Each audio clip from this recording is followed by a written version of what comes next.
நாராயணாகில குரு பகவன் நமஸ்தே. சர்வத்ர கோவிந்த நாம சங்கீர்த்தனம் கோவிந்தா கோவிந்தா.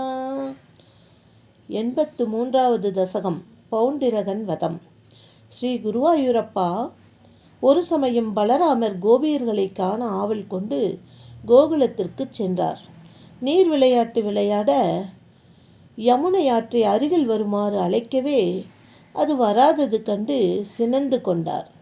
ஒருவேளை ஸ்ரீ கிருஷ்ணன் அழைத்தால் உடனே வந்திருக்குமோ என்னவோ தெரியவில்லை. மது மயக்கத்தால் தன் கலப்பை ஆயுதத்தால் ஆற்றின் போக்கையே மாற்றி அடக்கி கோபியர்களுடன் பலராமர் விளையாடத் தொடங்கினார்.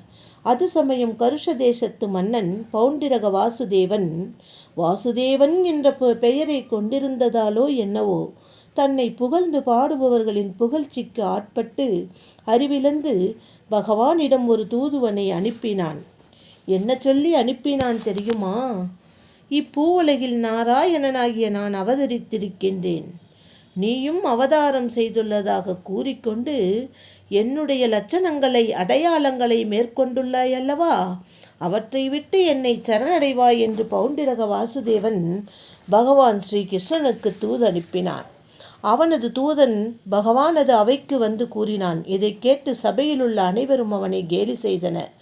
என்னுடைய மேலான இயல்பை அறியாதவர்களை அறிவிலிகள் மனிதனுடைய உடலை தாங்கிக் கொண்டிருக்கும் உயிரினங்களுக்கெல்லாம் தலைவனான என்னை அற்பமாக நினைக்கிறார்கள், அவமதிக்கிறார்கள். என்னுடைய யோக மாயையினால் உலகமனைத்தையும் காப்பதற்காக மனித உரு தாங்கி நிலவும் பரமேஸ்வரனான என்னை சாதாரண மனிதனாக நினைத்து விட்டானே இந்த பவுண்டிகன். வந்த தூதுவன் திரும்பிச் சென்றபின் பகவான் அவனை தண்டிப்பதற்காக யாதவ படையுடன் அவனுடைய இருப்பிடம் நோக்கிச் சென்றார். அவனது மார்பிலே தீச்சூட்டினால் அடையாளம் செய்யப்பட்ட ஸ்ரீவத்சம் என்ற மச்சம் இருந்தது. கழுத்திலே கௌஸ்துபகாரத்திற்கு பதில் விலைக்கு வாங்கி அணியப்பட்ட விலையுயர்ந்த ரத்னகாரமும், காதுகளிலே மகர குண்டலங்கள், அறையிலே மஞ்சள் பட்டாடை என்று தன்னைத்தானாகவே அந்த பவுண்டிகன் அலங்கரித்து கொண்டுள்ள பவுண்டிரக வாசுதேவனுடைய திருமேனியை தன் கிருஷ்ண பரமாத்மா கண்டாராம். பகவானை வதம் செய்வதற்காக கரிய இரும்பினால் செய்யப்பட்ட தனது சுதர்சனத்தை பகவானின் மேல் விடுக்கவே பகவான் பொறிகளை கக்கும் பகவானின் கையிலுள்ள நிஜமான சுதர்சன சக்கரத்தை பிரயோகித்து அவனது தலையை அறுத்து தள்ளினாராம். அவனது படைகளையும் மறித்தொழித்தாராம். அவனது நண்பனான காசி தேசத்து மன்னனது தலையையும் மறுத்து அதை அவனது அரண்மனை கோட்டை வாயிலிலே விழும்படி செய்தாராம் நம்பகவான். குழந்தைகளின் பேச்சு போல தனது அறியாமையினால் தானேதான் உண்மையான வாசுதேவன் என்று வெகு நாட்களாக மனமாற நம்பி இருந்ததால் அவன் செய்தது தவறாகவே இருப்பினும் அந்த ஒன்றுபட்ட மனத்தின் பாவனையால் அந்த பவுண்டிரகனும் சாயுஜ்ய முக்தியை அடைந்தானாம். யாருடைய புண்ணியம் எப்படிப்பட்டது என யார்தான் அறிய முடியும்? இதை கண்ட காசி மன்னன் குமாரன் சுதக்ஷிணன் என்பான் ஸ்ரீ பரமசிவனை பூசனை செய்து அந்த வேள்வியில் உண்டான கிருத்தி என்கின்ற ஆபிசார அக்னியோடு பானாசுரனின் போரிலே பயந்தோடிய பூதகணங்களையும் எப்படியோ ஒன்று சேர்த்து பகவான் ஸ்ரீகிருஷ்ணன் மேல் ஏவினான். அந்த கிருத்தி என்கிற ஆபிசார துர்தேவதையின் கால்கள் பனைமரம் உயரத்தில் இருந்தன. அது அனைத்தையும் எரித்து கொண்டே துவாரகையை அடைந்தது. இதை கண்டு பயந்த நகர மக்கள் பகவான் ஸ்ரீ கிருஷ்ணனிடம் காப்பாற்றும்படி வேண்டினார்கள். ஆனால் பகவானோ பகடையாடுவதில் முழு மூச்சுடன் ஈடுபட்டிருந்ததால் இடத்தை விட்டு அசையவே இல்லை.